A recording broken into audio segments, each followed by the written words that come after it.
Everyone, welcome to Divi stories. It's me Divya. And ఈరోజు morning అయితే orange juice అయితే తీసుకుంటున్నాను. యాక్చువల్గా ఇంట్లో దోశ బ్యాటర్ కానీ ఇడ్లీ బ్యాటర్ కానీ ఇవన్నీ కూడా అయితే ఏమీ లేవన్నమాట. సో ఇంకా మార్నింగ్ అయితే బ్రేక్ఫాస్ట్కి జ్యూస్ అయితే తీసేసుకుంటున్నాను. ఇంకా జ్యూస్ అనేది కొంచెం లైట్ ఫుడ్ కదా, ఆకలేస్తుంది అని చెప్పి ఇంకా ఎగ్స్ బాయిల్ చేసి ఎగ్స్తో అయితే ఇలా అయితే సలాడ్లా అయితే ప్రిపేర్ చేశాను అనమాట. ఎగ్స్ అనేవి ఇలా కట్ చేసుకొని దానిపైన కొంచెం కొత్తిమీర, కొంచెం టమాటాస్ అండ్ కొంచెం ఆనియన్స్ పైన అయితే స్ప్రింకిల్ అయితే చేసుకున్నాను. అండ్ నార్మల్గా ఒట్టి ఎగ్స్ అలా తినడం నచ్చని వాళ్ళు ఇలా అయితే తీసుకోవచ్చు అనమాట. మళ్ళీ అది ఆయిల్లో ఫ్రై చేసి పెప్పర్ ఇలాంటివి ఫ్రై చేసుకోవడం కన్నా ఇలా అయితే అన్నీ పెట్టుకొని తీసుకున్నామంటే ఎక్కువ ఎగ్స్ ఎల్లోతో కూడా తినేసేయచ్చు అనమాట. ఇంకా దానిపైన కొంచెం పెప్పర్ పౌడర్ చల్లుకున్నామంటే ఇంకా చాలా టేస్టీగా ఉంటుంది ఎగ్స్. యాక్చువల్గా చాలామందికి ప్లెయిన్ ఎగ్స్ తినడం కొంచెం కష్టంగా ఉంటుంది అనమాట.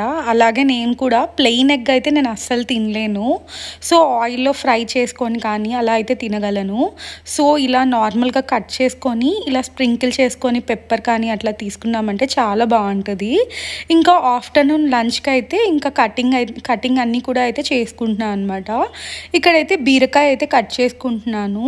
మనకి బీరకాయ చాలా మంచిది కదా, ఇవి వాటర్ కంటెంట్ వెజిటేబుల్ కాబట్టి బీరకాయ, సొరకాయ ఇవన్నీ కూడా ఇవి చాలా మంచిది. ఇవి వెయిట్ లాస్కి కూడా మంచిగా ఇంక్లూడ్ చేసుకుంటే మనకి మంచిగా అయితే ఉంటుంది అనమాట. చాలా చలవ అంటారు కదా, ఈ వెజిటేబుల్ చాలా మంచిది. అండ్ దీంతో అయితే నేను నార్మల్గా పప్పు అలా అయితే చేసుకుంటాం కదా, బీరకాయ పప్పు అలాగా. అండ్ దీంతో పాలు పోసి బీరకాయ కర్రీ చేసుకున్నా చాలా బాగుంటుంది. ఈరోజైతే నేను నార్మల్గా టమాటో ఆనియన్ కర్రీ లాగా అయితే బీరకాయ యాడ్ చేసి అయితే చేస్తున్నాను అనమాట. సింపుల్ అండ్ క్విక్గా అయితే అయిపోద్ది అండ్ చాలా టేస్టీగా కూడా ఉంటుంది అనమాట. ఇంకా ఇంట్లో చిన్న పాప ఉంది కాబట్టి తనకి ఇంకా బ్రషింగ్ మార్నింగ్ లేచినప్పటి నుంచి బ్రష్ చేయించి టిఫిన్ పెట్టి ఇంకా బాత్ చేయించేసరికి నాకు ఆల్మోస్ట్ ఇంకా 11:30 అలా అయితే అయిపోతుంది అనమాట. ఈరోజైతే ఇంకా లేట్ అయిపోయింది, 11:30, 11:45 అయిపోయింది. అండ్ 11:45కి ఇంకా అలా స్టార్ట్ చేశాను అనమాట. ఇవన్నీ కట్ చేసుకొని కుక్ చేసుకునేసరికి ఇంకా నాకు 1:30 అలా అయితే అయిపోతుంది అనమాట. మొత్తం ఇంకా వ్లాగ్ కూడా షూట్ చేస్తున్నాను కదా, ఇంకా అందుకని 1:30 అలా అయిపోయింది. లేకపోతే 1 అవర్లో అయిపోద్ది. ఇంకా 11:45కి అలా స్టార్ట్ చేశానంటే ఇంకా 12:45కి అలా అయితే అయిపోతుంది అనమాట. నార్మల్గా ఇంకా 1 అవర్ పడుతుంది. ఇంకా సైమల్టేనియస్గా వ్లాగ్ కూడా షూట్ చేసుకుంటున్నాను కాబట్టి ట్రైపాడ్ తిప్పుకుంటూ ఇంకా ఆన్ అండ్ ఆఫ్ చేసుకుంటూ ఉండేసరికి ఇంకా 1 అవర్ ఎక్స్ట్రా టైం పడుతుంది అనమాట.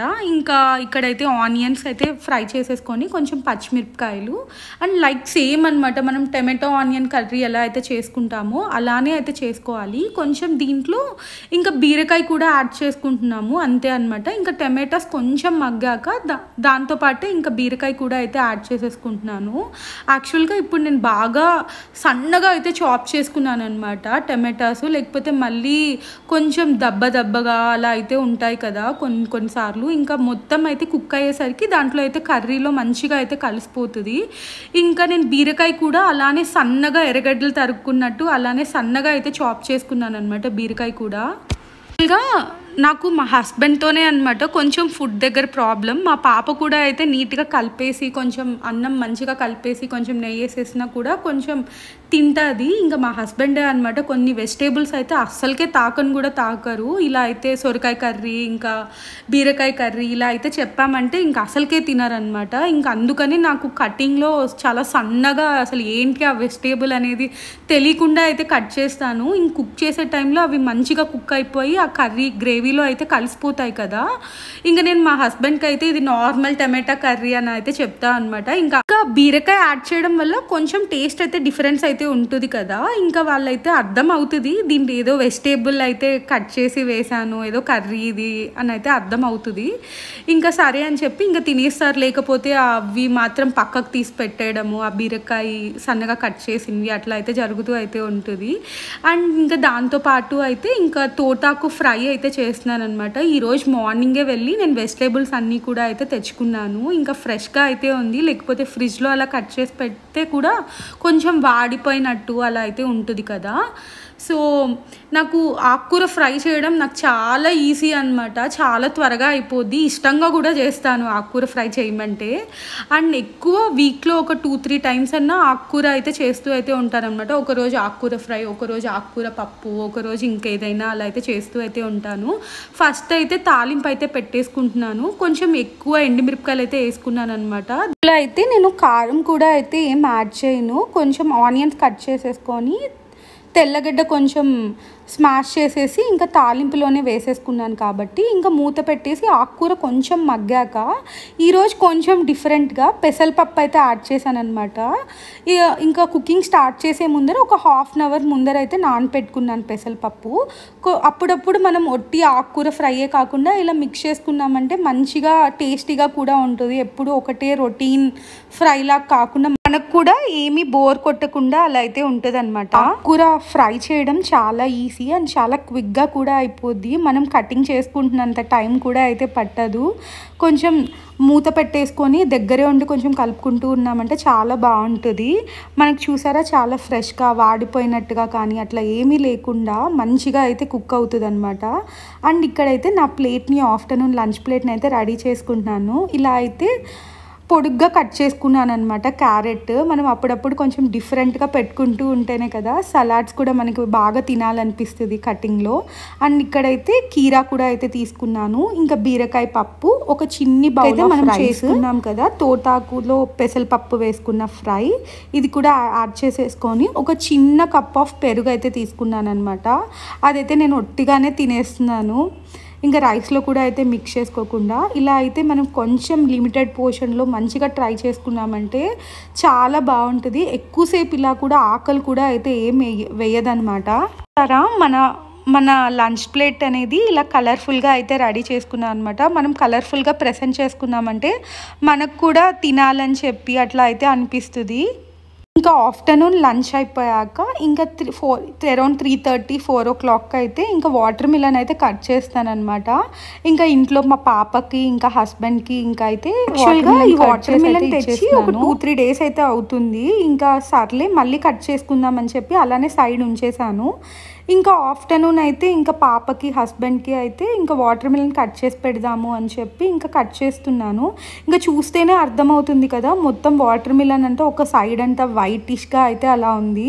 నేను కొంచెమైనా స్వీట్గా ఉంటుందేమో అలా అయితే అనుకున్నాను. ఆ వైట్ పార్ట్ ఇంక్లూడ్ అవ్వకుండా రెడ్గా ఉండేదన్నా స్వీట్గా ఉంటుందేమో అనుకుంటే కొంచెం కూడా అయితే స్వీట్గా అయితే లేదనమాట. ఇంకా కట్ చేసి ఇంకా బౌల్లో అయితే వేసేసుకుంటున్నాను. సర్లే ఇంకా జ్యూస్ అన్నా ప్రిపేర్ అయినా చేసుకున్నాను. యాక్చువల్గా నేను ఒక క్లిప్ ఇంక్లూడ్ చేయడం మర్చిపోయాను. మా హస్బెండ్ అయితే కొంచెం ప్లేట్లో వేసాక చాట్ మసాలా వేసుకొని తిన్నారు. దాని టేస్ట్ కూడా అయితే చాలా బాగుంటుందంట. వాటర్ మిలన్ పైన చాట్ మసాలా వేసుకొని తింటే లైట్గా స్ప్రింకిల్ చేసుకుంటే. అండ్ దాంతోపాటు ఇంకా వాటర్ మిలన్ తినేసాక ఇంకా ఈవినింగ్ అయితే నేను నిన్న నైటే ఇవి గ్రీన్ పీస్ ఇంకా వైట్ పీస్ ఉంటుంది కదా ఈ బఠానీలు అయితే నానపెట్టాను. దీంతోపాటు రాస్మా కూడా అయితే నానపెట్టి ఉంచాను అనమాట. ఇంకా ఇవైతే కుక్కర్లో అయితే పెట్టేయాలి. స్టీమ్ చేస్తే ఇవి మనకి చాలా ఎక్కువ టైం పడుతుంది కదా బాయిల్ అయ్యేదానికి, సరిగ్గా కూడా బాయిల్ అవ్వవు. ఇంకా చాలాసేపు సోక్ చేశాను కాబట్టి ఒక 2 whistles అయితే ఇచ్చేసాను అనమాట. ఇంకా దీంట్లో అయితే కీరా ఇంకా కొంచెం తురుముకున్న క్యారెట్ అయితే యాడ్ చేసేసుకుంటున్నాను. దీంట్లో అయితే ఇంకా కొత్తిమీర ఇవన్నీ లెమన్ జ్యూస్ ఇవన్నీ కూడా యాడ్ చేసుకున్నామంటే ఇంకా బాగుంటుంది. ఆనియన్స్ అయితే యాడ్ చేయట్లేదు అనమాట. మనం కీరా యాడ్ చేస్తున్నాం కాబట్టి కీరా ఉన్నప్పుడు ఆనియన్స్ వేస్తే అంత ఎక్కువగా బాగుండదు. కీరా ఒక్కటే మనకి చాలా బాగుంటుంది అనమాట దీంట్లో యాడ్ చేస్తే. ఇంకా క్యారెట్ తురుములో ఇంకా ఆనియన్స్ అన్నా వేసుకుంటే బాగుంటుంది. కీరా స్కిప్ చేసేయాలన్నమాట. అప్పుడు ఇలా ఈవినింగ్ స్నాక్ తీసుకున్నామంటే నేను ఇంటర్మీడియట్ ఫాస్టింగ్ చేస్తున్నాను కదా, నేనైతే ఒక 6:30-7 కల్లా అయితే నా డిన్నర్ని ఇంకా నేను బ్రేక్ చేస్తానన్నమాట. ఇంకా నెక్స్ట్ డే 10:30-11కి అయితే నేను ఇంకా మళ్ళీ బ్రేక్ఫాస్ట్గా జ్యూస్ అలా అయితే తీసుకుంటాను. ఆకలి కూడా అయితే ఏం వెయ్యదనమాట. నైట్కి చాలా స్టొమక్ ఫుల్గా అయితే అనిపిస్తుంది. ఇంకా మా హస్బెండ్ కూడా అయితే ఈవినింగ్ ఆఫీస్ నుంచి అయితే వచ్చేసాక ఇక్కడైతే మేము వేదికని తీసుకొని కాసేపు బయటకు అయితే వెళ్తూ అయితే ఉన్నాము. ఇంకా సడన్గా అయితే మా హస్బెండ్ మెక్డొనాల్డ్స్కి అయితే తీసుకొని వెళ్ళారు. యాక్చువల్గా ఒక 6-7 months అయితే అవుతున్నదనమాట అనంతపూర్లో మెక్డొనాల్డ్స్ పెట్టి. ఇది బెంగళూరు హైవేలో అయితే ఉంటుందన్నమాట. ఇది కొంచెం అన్ని రెస్టారెంట్స్కి అంటే ఇది కొంచెం దూరంగా అయితే ఉంటుంది మెక్డొనాల్డ్స్. ఇప్పటి వరకు రాలేదన్నమాట అనంతపూర్లో పెట్టినప్పటి నుంచి. సడన్గా అనుకోకుండా అయితే వచ్చేసాం. నార్మల్గా ఊరికనే ఎవ్రీడే ఈవినింగ్ అలా అయితే వేదికతో ఒక రౌండ్స్ అయితే తిరుగుతామన్నమాట, కాసేపు బయటకు తీసుకొని వెళ్ళినట్టు తన్ని. ఇంకా సడన్గా అనుకోకుండా అయితే వెళ్ళిపోయాము. నేను మార్నింగ్ నుంచి కష్టపడి చేసిన డైట్ అంతా కూడా మా హస్బెండ్ ఇక్కడికి తీసుకురావడం వల్ల మొత్తం ఆ రోజంతా కూడా చీట్ అయిపోయింది అనమాట, వేస్ట్ అయిపోయింది. ఇంకా నేను అప్పటికి చాలా కంట్రోల్ చేసుకొని ఉన్నాను, తినకూడదు, ఏమీ తినకూడదు, ఇక్కడితో స్టాప్ చేసేయాలి ఇంటర్మీడియట్ ఫాస్టింగ్ని అని చెప్పి. అట్లాగా ఎర్లీగా డిన్నర్ తినేస్తాను కదా, ఇంకా లేదు ఈరోజు ఒక్కరోజుకి తినేసా ఏం కాదులే అట్లా అనేసరికి ఇంకా చీట్ చేయాల్సి వచ్చింది. ఇంకా మార్నింగ్ నుంచి కష్టపడి ఇంకా హెల్తీ ఫుడ్ తీసుకొని ఇంకా ఇక్కడికి వచ్చేసరికి సడన్గా బ్రేక్ అయిపోయింది అనమాట మొత్తం డైట్ అంతా కూడా. అండ్ ఇక్కడికి వచ్చాక ఇక్కడ చాక్లెట్ ఓవర్లోడెడ్ కేక్ అయితే మెక్డొనాల్డ్స్లో చాలా బాగుంటుంది కదా, ఇంకా అదైతే తీసుకున్నాను నేను. కానీ ఎప్పుడు ఇంట్లోనే ఉండకుండా అప్పుడప్పుడు బయటకు వచ్చి ఇలా మనం బయట ఫుడ్ కూడా తిని కొంచెం చేంజ్గా కూడా అనిపిస్తుంది మన లైఫ్. కానీ అట్లా బయటకు అలా వస్తూ కూడా అలా ఉంటే. ఇంకా వేదికకి అయితే ఫ్రెంచ్ ఫ్రైస్ అంటే చాలా ఫేవరెట్ అనమాట, చాలా బాగా ఎంజాయ్ చేస్తుంది ఫ్రెంచ్ ఫ్రైస్ని. Thanks for watching and thanks for your time. Please మన ఛానల్ని కొత్తగా చూస్తున్న వాళ్ళు సబ్స్క్రైబ్ చేసుకోండి.